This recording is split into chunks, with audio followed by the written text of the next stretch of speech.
Hello again, everybody. Welcome once more to Powerline Weekly Video Ministry. This is Richard Ike, and we're in episode number 167.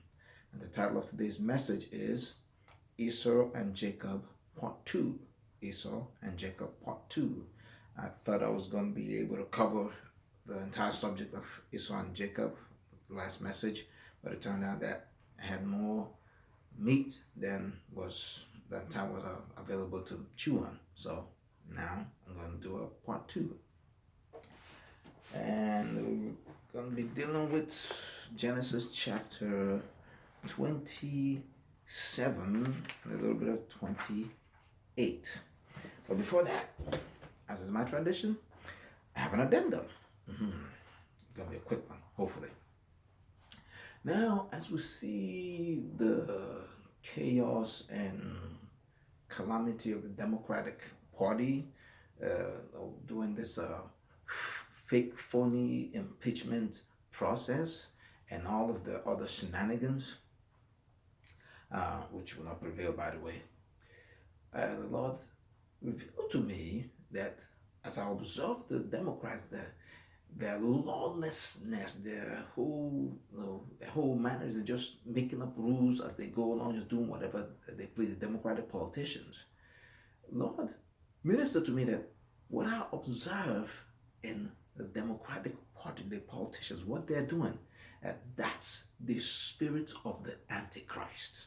That lawlessness I observe, they're just doing as they please. Whatever rule applies to others doesn't apply to them, and they're doing it boldly and brazenly. Or minister to me that that's the spirit of the Antichrist. That's why the Bible calls the Antichrist the man of lawlessness. He's going to behave in that same way times 10 or times 100. He'll do as he pleases. He makes his own rules, does whatever comes to him, whatever carries out whatever impulse, doesn't obey any constitution, any rules or regulation, any protocol, just like the Democrats. They ignore the constitution, ignore the laws, ignore the standing rules and regulations. They just do whatever they just come up with anything, make it up as they go. So Lord, minister to me, that's the spirit of the Antichrist. That's a preview of the Antichrist to come. Whatever time in the future is coming, I don't know, but the Bible says it's going to come, so he will come. But that's the spirit they're displaying it. The Democratic Party, Satan sits upon their throne. Because everything hell stands for, they defend. So Satan owns that party. He is their king. So that's what we're dealing with. That's why if anybody's wondering why they behaving like that, why they ignoring the Constitution, all that stuff, is the spirit of the Antichrist in them. Next, the whole socialism thing that's been going on, like come from this Democrat Party. Notice when they do their debate, no American flag. It's like they belong to another nation, and they speak as though they belong to another nation, speaking things that are anti-American. America does not support, except the youth that have been brainwashed, the academic system. Anytime you see the youth, they're all doing the same thing, all in agreement. Liberal brainwashing has gone into effect. I began to understand how these things work, because liberals all show me that they are into brainwashing and social engineering. The Democrat Party, ever since it lost the war, the Civil War, they did not invest their efforts into traditional modes of warfare. They switched battlegrounds from the physical battlefield to the battlefield of the mind. That's why anything that has to do with the mind, liberals control. Media, academia, entertainment, sports, you name it, is control. If it has to do with the mind, the liberals control it. That's their battlefield. That's why they're trying to get rid of, one reason they're trying to get rid of weapons. They don't need guns. They work on mental, emotional warfare and battles. They fight in battlefield of mind, where that's Satan's ancient and traditional battlefield. So Satan can, they are compatible with his system, his process, his protocols, because that's his battlefield since the days of the garden. That's why Satan has been waging war, the battlefield of the mind. So they got there and see Satan standing up on the hill. Like, welcome, I'll teach you some more tricks. How to get things done. Now, with the whole socialistic thing going on, Lord, show me something else. that this Benny Sanders and others, they've gone and brainwashed the youth, or the college students and all that stuff because they're still children in their mind. Oh, we'll give you free this, give you free that. That's how I saw an interview of a former KGB agent. They said that's how they bring those systems of governments into different nations. They promise them free stuff, free this, free that, because people like stuff free. Not knowing that they're going to put shackles on you, and that the politicians who work for them, who are leading the charge, they don't know the real motives of their benefactors, those who are sponsoring them. It's after they get into power, then they reveal their real motives, then the politicians turn against them, then they either imprison them or kill them. They said this was a former KGB agent. They said this was the protocol. They don't tell the politicians everything. So they Sanders and Ocasio Cortez, they will tell them some sweet stuff, but they don't know the real motives of those behind who are financing them and sponsoring them. Why they want to bring in socialism and communism and all that stuff. So they easily fool the young because the young are used to receiving free stuff from their parents. Daddy, I want new Nike, they get it. Daddy, I want a new PlayStation, they get it. I want new this, I want new car, they get it for free, they don't have to work for it. So when they're talking to them, we get free this, free that, they start to look like their parents. The Sanders and Bernie Sanders and Ocasio Cortez, they start to remind them of their parents, how their parents give them free stuff. That's their appeal. Not knowing that behind the scene, the forces working that are sponsoring them, sponsoring these guys, these politicians. They want to imprison these young folks. And then when they realize that they're in bondage, they'll be running to mommy and daddy to free them. That's the way children behave. They'll get themselves in trouble, then run to their parents, run to mommy and daddy's generation to liberate them from the captivity that they brought upon themselves. But mommy and daddy will also be in that captivity too. So must keep them from creating that disaster, because it's going to involve everybody. It's no longer, mommy, I hurt myself. Come help me. The mommy too is hot. Now, Lord, show me this. As they're mentioning Venezuela, look at what's happening. Look at what socialism doing in Venezuela. That is not discouraging. The reason that is not discouraging people pushing it is because Venezuela was an experiment. The globalists purposely destroyed a prosperous nation because it's a weapon they are preparing to use against America. That's why the more we talk about, look at what is happening to Venezuela. It seems like they're getting more encouraged because it's showing them that if you can work in taking a prosperous nation like Venezuela and bringing them down to their knees, then it will work in America. Before you use a weapon, you test it. Before they drop the atomic bomb on Hiroshima and Nagasaki, they had to test it to see how it works. So that's the bomb, the economic bomb they want to use in America, that they tested it in Venezuela to see how it works. So they know the whole procedure, how long it takes for the different effects, and how long they take and all that stuff. They studied it carefully. They said, okay, this is what's going to happen to America when we deploy that weapon.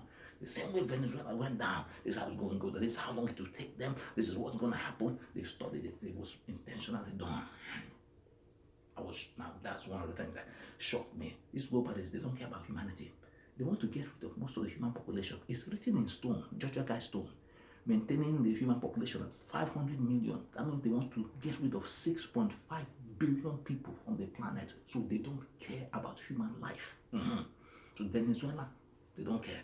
America, why do they want to take America down? Simple. It's a simple formula on the Bible. Strike the shepherd and the sheep will scatter. America has been the shepherd of planet Earth for at least a century, except for the 8 years of Obama. The world went into darkness. Now it's back on track again. Well, America has been the shepherd of this world. As long as the sheep, the nations of the world, who see a shepherd, the sheep follow shepherd. Whenever they hear the shepherd's voice, they follow. As long as they could see a shepherd, they're safe from the wolves. But once the shepherd is gone, the sheep will start to scatter. Now the wolves, the globalists, they are the wolves. The nations of the world, they are the sheep. America, the shepherd. So what happened? America received, the world received a strong shepherd. America received a strong leader, Trump, and the world received a strong shepherd. So now the revolt against the globalist system began. So nations start rising. Look at Iran. Their students, they want to trample Israel and the American flag because of who was standing on the throne of America, or sitting on the throne rather, Trump. In Hong Kong, They are protesting, waving American flag, singing American national anthem. Such a thing had never happened since the history of since the world began. One nation singing the national anthem, another nation waving the flag of another nation. Never happened because they see a strong shepherd. That's completely going against the plan of the globalists. They want to take down America because as long as the sheep, the different nations could see that shepherd, America, a strong shepherd, they cannot catch the sheep. The wolves cannot devour the sheep. But if you get rid of that shepherd, the wolves will scatter. Simple formula from the Bible. Strike the shepherd and the sheep will scatter. Mm-hmm. Now, this whole socialism thing that they are pushing, teaching these young college students, I've seen videos where they're demonstrating that they want it to apply to others, but they don't want it to apply to them. When they use the example of, okay, college students, all right, you got an A. Okay, what if they told you that you have to split your A with somebody who had been partying all night? Is that all right with you? Nobody agreed. So, no, I work hard for myself. But that's socialism. All of a sudden, they want socialism and all that. But I heard of another one where they actually told them, okay, you wanted to take from someone else and give to you. Okay, what if they had to take from you, from their own what they possess, and share with someone else? They didn't want that. They just want you to take from someone else the idea, take it from someone else and give to them. But don't take from them and give to someone else. So just a one-way thing. It is called, there's a name for it, it's called theft. Mm-hmm. So it's not socialism they want. They want theftism. Mm-hmm. That's what stealing is. Every thief wants to take from someone else, but don't want you to take from them. Mm-hmm. So that's what they are teaching them in their school, pushing socialism. They are teaching them how to be thieves, a generation of thieves. It's theftism. Mm-hmm. So on account of that, if that's their mind frame, then you can no longer accuse any thief. All they can do is claim they are practicing socialism. Mm-hmm. The burglar, he'll claim, no, he's not burgling, he's practicing socialism. He's taking from what someone else worked for. Mm-hmm. The carjacker, accuse him, say, he's practicing socialism. He's taking from someone else worked for. Mm-hmm. The mugger, he's practicing socialism. He's taking up somebody. Yeah, he's just taking what someone else works. He's practicing socialism. Mm-hmm.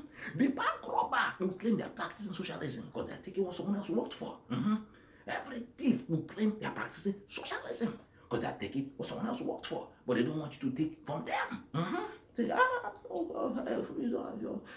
you're guilty of bank robbery. Say, I'm just practicing socialism. Mm-hmm. That's it. That's it. That's what they're teaching them. So they don't mind taking from someone and give to them, but they don't want you to take from them and give to someone else. That's called theft. So every thief now can claim they are socialists. Mm-hmm. Theftism.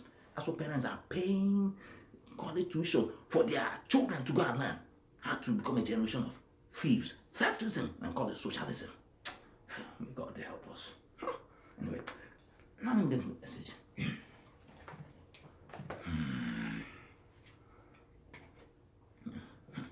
All this nonsense, word of rubbish that liberals coming up with. Okay. In the last message, there with Esau and Jacob, there with the origin of Esau and Jacob. Now, the great issue, the great conflict of Esau and Jacob was really in chapter 27, when the father released the blessing, and then the enmity began between Esau and Jacob. So now we're going to get in depth into it. And I'd already laid the foundation that what triggered all this is something that God concealed, that it was Esau's wives. And it was part of the package of protecting the women, shielding them from harm and shielding them from accusation and criticism.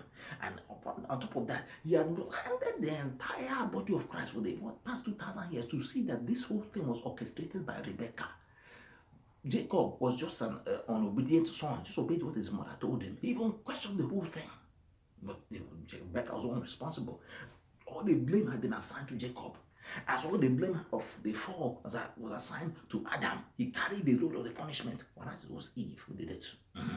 Eve took 3 strokes. So by that I'll greatly multiply your pain in childbearing. She had 3 children, so she had 3 strokes. Adam said, by the sweat of your brow will they till the ground. So when he had to sow and reap, and he had to labor to sow, and then wait for his harvest and all that stuff, which is yearly. A man lived to be 930 years old. Back then, the atmosphere was different. People lived longer. Mm-hmm. It wasn't until the time of the flood that God reduced the years of man. Mm-hmm. But so each year he's had to go through his own punishment. The man lived for 130 years. So that means he received 130 strokes. That's the man. Versus the woman's 3 strokes. And while the woman was the one who actually did the thing, the man was just the participant, the one who was dragged into it. So the man carrying multiple times the blows of the punishment that belongs to the woman. And they want equality. If they only know this God, they will not be asking for equality, the kind of equality that they want, make everything equal. If you read the Bible, all the people going through are men. All the suffering and tragedies and trials and all that stuff, men. God opened my eyes, say, ha! They are crying for equality, but I give them what they want. Hey. See, Rebecca had been protected. Her reputation had been kept untouched. But she was the one that was guilty of this thing because she orchestrated it. But Jacob carried the blame. He was just innocent. He was just the one who chose obeying his mother. It was him that Esau wanted to kill, not the mother. It was Esau, Jacob that Esau wanted to kill because of what happened. But it was all the mother's fault. So that's God protecting women. I didn't know. Now they want to come out to protect you. You want equality. Why not give them what they want? And then begin. And it came to pass that when Isaac was old and his eyes were dim, so that he could not see, he called Esau his eldest son and said unto him, my son, and said unto him, behold, here I am. And I said, behold now, I am old. I know not the day of my death. I don't know when death is going to come for me. So let me handle this business quickly. Let me get things in order. Now therefore take, I pray thee, thy weapons, thy quiver and thy bow, and go out to the field, and take me some venison. It was not till a couple of years ago, I found out that venison was deer meat. Venison just sounded more like medicine. Because the man talked about he's old and he can't see venison. It sounded like medicine. I found out that venison is deer meat. So I said, what? That's all it is? Deer meat? I said, yeah, it's deer meat. It's something exotic. And make me savory meat such as I love. So this boy Esau had gripped his father's heart with his cooking. Yeah. I already established that. And bring it to me that I may eat, that my soul may bless thee before I die. And Rebekah heard when Isaac spake to Esau his son. And Esau went to the field to hunt for venison and to bring it. And Rebekah spake unto Jacob, her son. You see, it was Rebekah, but it was Jacob that took the blame. This whole thing was orchestrated by Rebekah, but her reputation remained intact. Rebekah spake unto her son Jacob, saying, behold, I heard thy father speak unto Esau thy brother, saying, bring me venison, and make me savory meat, that I may eat, and bless thee before the Lord, before my death. It seemed like Isaac was about to die, but Isaac lived longer than that. But just it seemed like he was about to die. Maybe those women that given, because I've already established that it was Esau's wives that were the trouble. That's why Rebekah is ready to take Esau's blessing and give to Jacob. Jacob was a good boy, Esau was the bad boy. So maybe Isaac was looking at his dad, maybe because of the trouble these women were giving, he didn't think he was going to be around long. But Isaac lived longer than that.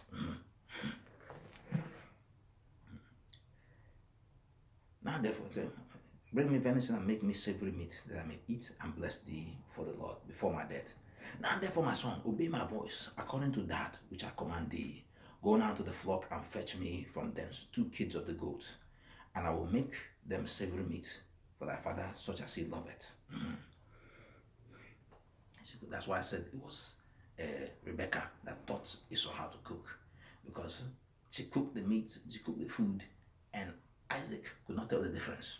So that means it must have been Rebekah that Esau learned how to cook whatever he cooked for his father. He must have learned it from the mother, because when she cooked it, there wasn't any difference. Couldn't tell any difference.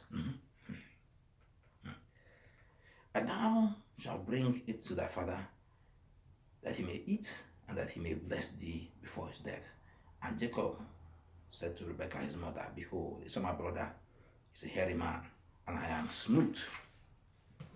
My father peradventure will feel me, and I shall seem to him as a deceiver, and shall bring a curse upon me and not a blessing. Basically, Jacob told her, this is mission impossible. This is something for Tom Cruise to perform. What you are calling me, asking me to do now. Because one, I'm a smooth man, the guy is hairy. He might feel me by chance. Say, hey, you're not Esau, you're Jacob, and then bring a curse upon him. Now, this literally was mission impossible. What Rebecca was calling to do is something. While Jacob was doing it, you hear the theme song of Mission Impossible playing in the background. Dun, dun, dun, dun, dun, dun, dun, dun, dun, dun, and then Tom Cruise will play the role of Jacob. The movie Mission Impossible, or the series, he puts on a makeup to disguise himself as one thing or the other, plays the role. But here, he didn't have the advanced technology to fake the voice. And he must have had a low, much shallower voice. It so sound like he had a deep bass voice, rough voice, the ruffian. So put on the disguise, but he just didn't have that thing to put on his throat to mimic the voice of Esau. So he didn't have the advantage of modern technology. So he needed Tom Cruise to play this role. As it, but Tom Cruise wasn't around then, so he had to make do what he had.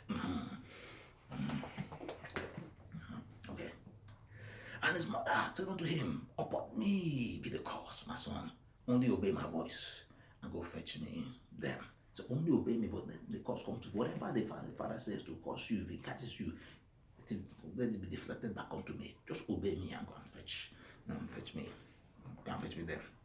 And he went and fetched and brought them to his mother. And his mother made savory meat, such as his father loved. And Rebekah took goodly raiment of her eldest son, Esau, which were with her in the house. This woman, the old men play around with women. They can orchestrate. They can orchestrate. Time after time, since the scripture, women were orchestrating stuff that men could not conceive. Okay. And Rebekah took good raiment of her eldest son, Esau, which were with her in the house, and put them upon Jacob, her younger son. It's not that so that the father could see it because of the scent, so that you have Esau's scent. And she gave, because the man couldn't see. And she gave the savory meat and the bread which she had prepared into the hand of her son Jacob. To show how skilled a cook she was. She was better. She was a better cook. Even though Esau cooked food that Isaac loved, Rebecca was a better cook than Esau. Why? Because after I discovered that venison was their meat, and now reading here, she prepared the cage of the goat, that's the young goat. So she was able to fool the man with the cooking. And he could not tell the difference. She cooked goat meat and it tasted like deer meat. That means Rebecca was a super cook. Esau was a great cook because his father loved his cooking. But Rebecca, whom he learned from, was a greater cook. She was a super cook because she could now cook goat meat and it tastes like deer meat. Don't mess with women. So basically, in the competition, because this is a contest of cook, this is a cookout, a cooking contest. This whole thing revolves around cooking venison. So this whole thing was a cooking contest. We don't talk about blessings. This was a cooking contest. Who could outcook who? And the women won.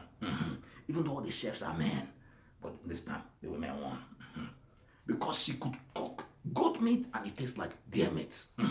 Venison was deer meat, but she cooked goat meat. She did it with confidence.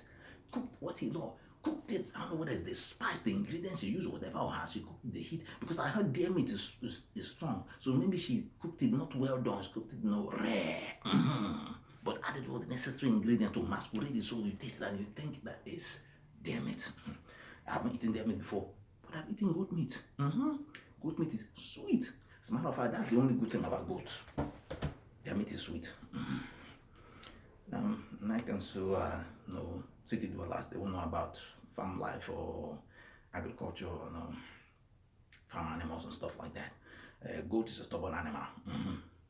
That's why the goat is what represents, the devil is represented by the goat.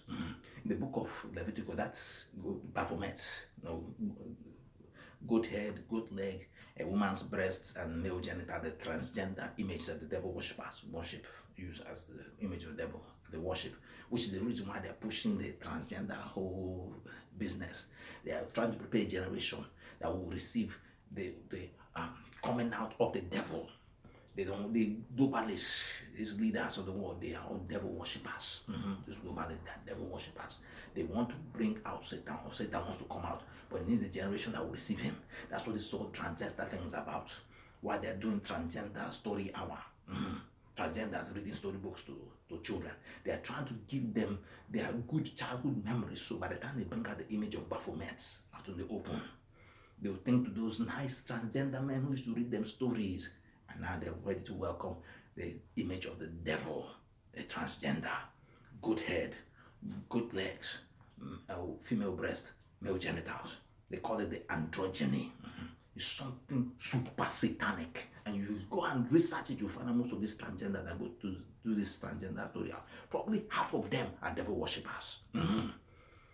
That's it was why the parents are going about pursuing their career and doing their business and buying the new house, the new car, blah blah blah. They don't know that satanic forces, highest levels of the occult, are manipulating and brainwashing their children from age 5, preparing the world for a satanic influx. And then the parents wonder, how did this happen? How did this happen? Look at the ones that are in college. How come all the children into socialism? The parents didn't know when the children were being brainwashed in the colleges to accept socialism, theftism.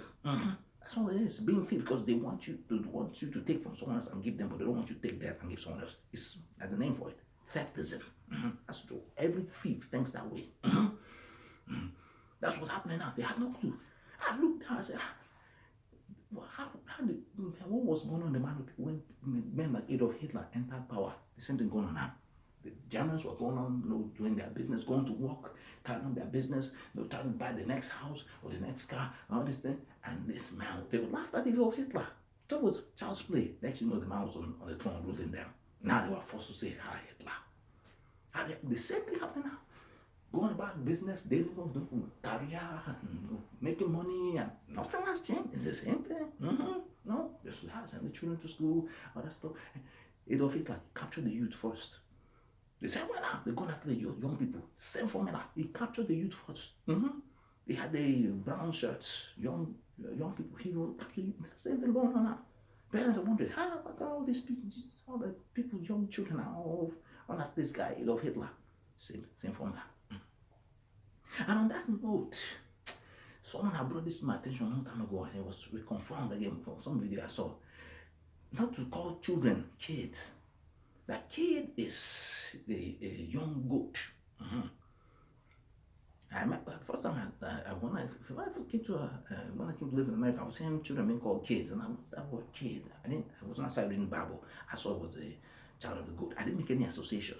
And he said that it's because they call your children kid. It's like calling them the children of the devil, because the devil is represented by the goat. The image of the goat, the Baphomet. The image that the devil worshippers use, the goat head and the goat leg. Sometimes they have the upside down star pentagram with the goat head in it.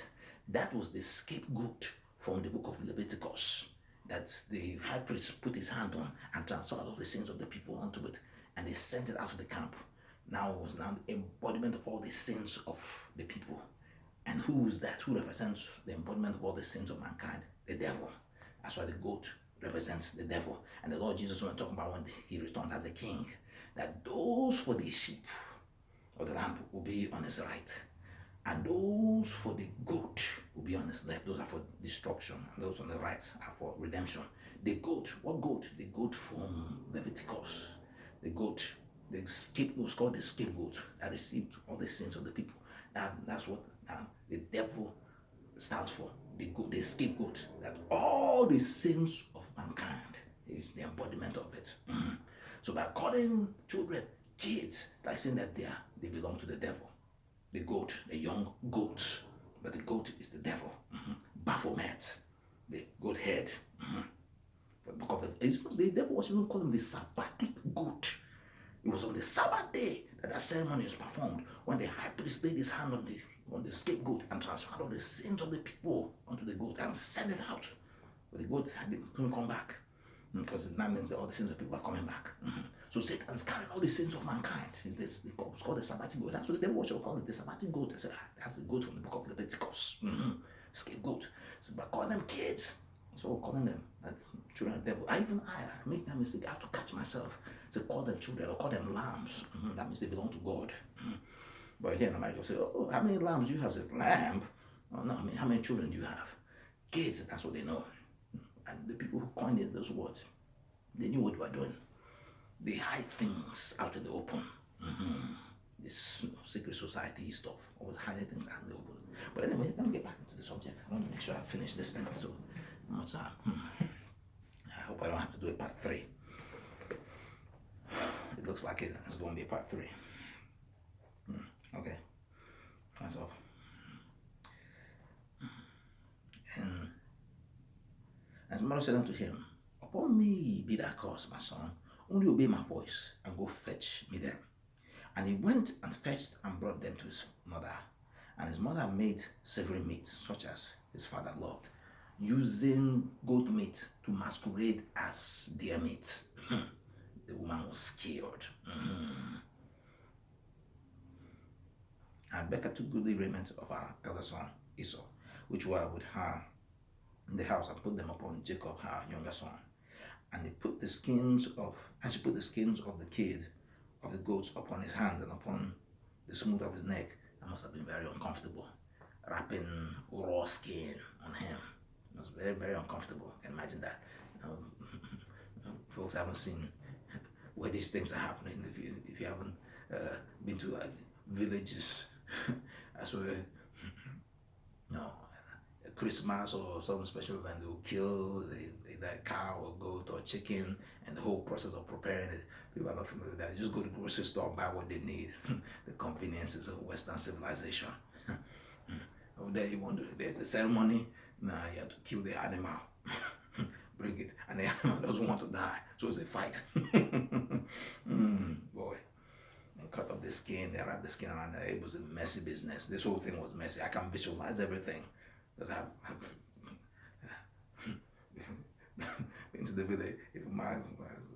About 2 years when I was a child, I lived in the village. And my mother was making that transition, going from one place to the other. I want to stay with my grandparents. So I know village. When I read these things, they come out, it just reminds me of stuff. Everything just comes clear to me. It's like, oh, they can't relate. Westerners can't relate to this. They don't know village life. They know the life of the countryside. Yeah, go on. And she put the skins of the kids of the goats upon his hands and upon the smooth of his neck. And she gave the savory meats and the bread which she had prepared into the hand of her son Jacob. And he came unto his father and said, my father. And he said, here I am. Who art thou, my son? And Jacob said unto his father, which means he was trying to change his voice. Because if not, he would have recognized the voice right away. The man couldn't see. When you lose one of your sense, the other senses get heightened. He lost his sense of sight, so his sense of taste, hearing, smell, touch, everything else will get heightened. So the fact that he's asking, who art thou, means Jacob tried to change his voice. Who art thou, my son? And Jacob said unto his father, I am Esau, thy firstborn. Probably that top of the verse was, I am Esau.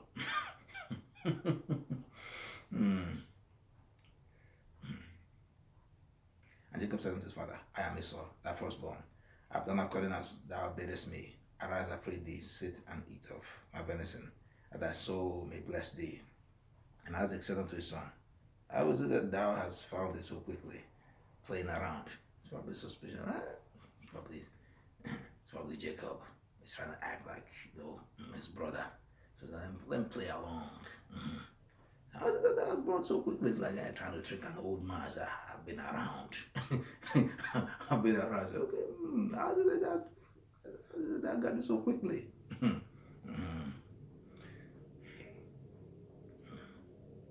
And he said, because the Lord thy God brought it to me. And Isaac said unto Jacob, come near, I pray thee, and I may feel thee, my son, whether thou be my very son Esau or not. So come here, let me feel you, let me touch you. You're trying to fool an old man because my eyes are gone, but my senses are still together. Come here, let me feel you. So Jacob's heart was beating hard. He He was just obeying his mother. That's it. If he had already prepared in his mind, if anything goes wrong, say, it was my mother that sent me. Well, she's the one that's guilty. She's the one that sent me. It's her fault. It's her fault. After all, she said, let the curse come to her. So he said, she was the one that sent me. I didn't do anything. Just obey her. Yeah, she sent me. And he said, come here. I pray that I may feel thee, my son, whether thou be my very son Esau or not. And Jacob went near unto Isaac his father, and he felt him and said, the voice is Jacob's voice, but the hands are Esau's hands. Confusion hit the man. You feel like Esau, but you sound like Jacob. Even with trying to fake your voice, a man knows his children. So you feel like Esau, but you sound like Jacob. Maybe Esau, he contracted some cough while he was out, and he can speak properly or something. And he said, art thou my very son Esau? And he said, I am. And he said, get near to me, and I will eat of my son's venison, and my soul may bless thee. And he brought it near to him, and he did eat. And he brought him wine, and he drank. So the man, the first test, he passed. He felt him. So he feel like Esau. He sound like Jacob. Now second test, let me eat the meal. That's where the whole thing would have fallen to pieces if that food didn't taste like Esau's food. This one has too much salt. You're not Esau. You're Jacob. God, they deceive me. You didn't put enough curry. There's too much time in this thing. Esau. I know Esau's food. He cooks it for me every day. You think you can fool me? That's where everything would have fallen apart if they didn't get that food right.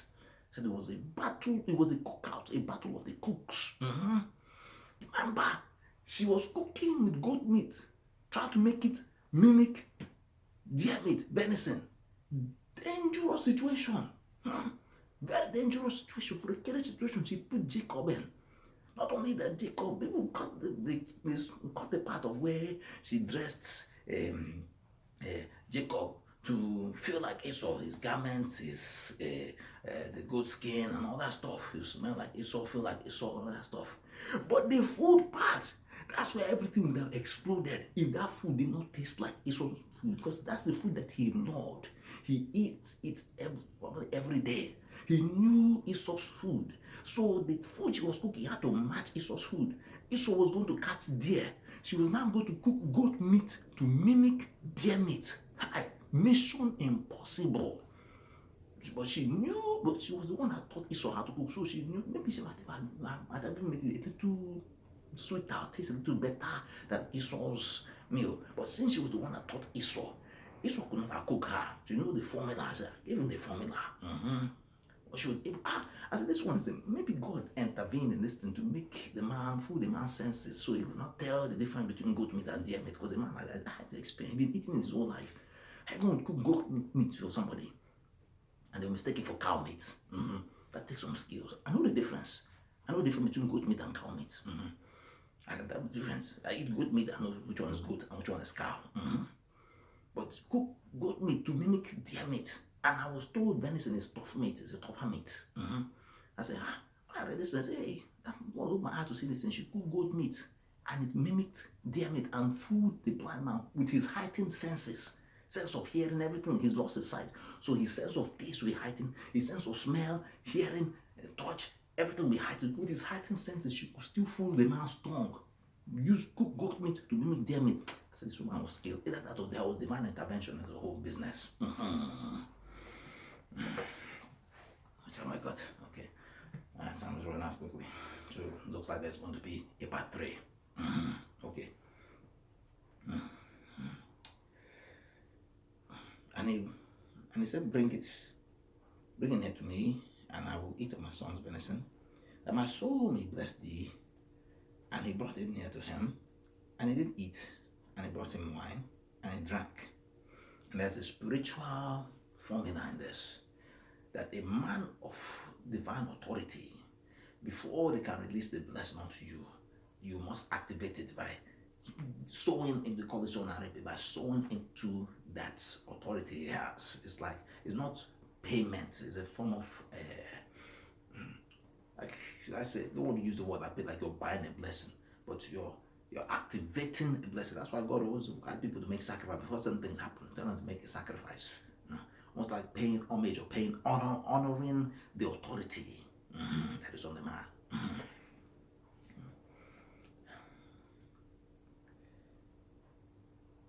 And his father Isaac said unto him, Come near, after he had eaten and drunk.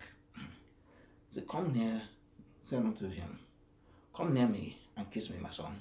And he came near him and kissed him. And he smelled the smell of his raiment and blessed him and said, See, the smell of my son is as the smell of a field which the Lord had blessed. Therefore, God give thee of the dew of heaven. And this blessing, this is the blessing of the firstborn. Therefore, God give thee of the dew of heaven and the fatness of the earth, and plenty of corn and wine. And let people serve thee, and nations bow down to thee. Be Lord over thy brethren, and let thy mother's sons bow down to thee. Cursed be everyone that cursed thee, and blessed be he that blessed thee. And it came to pass, as soon as Isaac had made an end of blessing Jacob, and Jacob was yet scarce gone out from the presence of Isaac his father, that Esau his brother came in from his hunting. If Jacob had delayed one more minute, Esau might have caught him there and known what he was doing. And Esau, out of anger and rage, might have killed him in his father's presence. So this whole thing, God was behind. God was assisting this whole thing. Make sure that Esau was delayed long enough for all this business to be handled. Because as he was leaving, Esau was arrived. If he had barely left, Esau arrived. So if he had delayed, Esau would have caught him there. Said, "Hey, pull the sword." Or use arrow, bow and arrow, whatever. And he also had made several meat, so he cooked his own outside. He had hunted and killed and cooked his own outside and was bringing it to his father. He also had made several meat and brought it unto his father, and said unto his father, Let my father arise and eat of his son's venison, that thy soul may bless me. And Isaac his father said unto him, Who art thou? And he said, I am thy son, thy firstborn Esau. And Isaac trembled very exceedingly. Hey. Isaac trembled very exceedingly and said, Who? Where is he that had taken venison and brought it to me? And I have eaten of all before thou camest, and I blessed him, and he shall be blessed. This was a loaded statement. He said, I blessed him, and he shall be blessed. The best way I can describe this is, I'll use the allegory of the Marvel movies, the Marvel superhero, Mighty Thor. He will raise up his hammer, and lightning bolt will come from the heaven and strike his hammer. Then whatever he points his hammer at, he will release a lightning bolt and strike it. The man of spiritual authority stands in the position of Mighty Thor when they're about to bless. When the time for blessing comes. It's the equivalent of spiritual lightning bolt coming from the throne of God, landing on him. And he releases it to whoever it is that is blessed, releases a lightning bolt, and that person will carry it. It's like the lightning bolt is on him, spiritual, not physical, you can't see it. And whenever opposition comes concerning that matter, that blessing, that is lightning bolt that will be released and blow that opposition away. That's why before Jacob encountered Esau, when he was coming back from Laban's place, he fought with the angel to bless him. Why? To receive that power to survive the encounter with Esau. That's the whole reason why he was fighting for the blessing, because he wanted to survive the encounter with Esau, because he knew that whoever is blessed by those who are authorized by heaven is blessed, and nobody can do anything about it. So he had to fight. He received blessing. Once he received that blessing, he knew, okay, now he's going to survive the encounter with Esau. So perhaps Esau might have been thinking, oh, finally I have a chance to kill this guy. But the moment Esau saw him, that lightning bolt, hit him. From going from anger to, hey, my brother, I missed you, my brother. Esau might have been wondering, wasn't I thinking about killing this guy? Now I'm just filled with, I'm just so happy and just so without my brother. And Jacob, I go, yeah, your brother. Yeah, I was like, That's why Jacob fought for the blessing. He was going to meet Esau the next day. They told Esau was coming with 400 men. So he divided his family into two. This one go this way, this one go this way. So in case Esau kills this one will be spared. waited him. How did he know the angel was going to be there? Because on his way going, when he slept to the place where the angels were coming to and fro. So that was the gate of heaven. So that's why I knew that there would be an angel there. Like I didn't know, because he had seen it. These were men of authority, Abraham, Isaac, and Jacob. They were men of spiritual authority. That's why when God introduced himself to Moses, he said, I'm the God of your fathers, Abraham, Isaac, and Jacob. You think all that miracle that God was doing for the children of Israel when he was rescuing them, it was for free? No. Those three men of authority had declared that there's divine power that was released over the children of Israel, which they had not tapped into because the situation where it was necessary to manifest had not shown up. When they were enslaved in Israel, I began to cry out under heavy persecution. Now heaven heard. Now God had to honor the ancient covenant, ancient contract he had with their fathers Abraham, Isaac, and Jacob. That's why he had to introduce himself as the God of your fathers Abraham, Isaac, and Jacob. That means he was pulling an ancient contract, covenant, shaking the dust off. Because he lives forever, his contract don't expire, his covenant don't expire. Pull it up. Say, okay, I have to honor this. That's why I told God, people are praying for prophecy. They want prophecy, prosperity, posterity, blessing, grace. I said, Lord, I want to establish covenants with you because I see the power of covenants. Lord Jesus, he said, this is my one on the Last Supper. I said, this is my blood shed for the new covenant. Not the new prophecy, not prosperity, not hope, new faith, new covenant. I said, covenant. Well, I'm not out of time. So it's going to be a part 3. Let me say my prayer real quick before this thing shuts off. Oh, great God, Almighty King Jehovah, I thank you for the word that has come forth.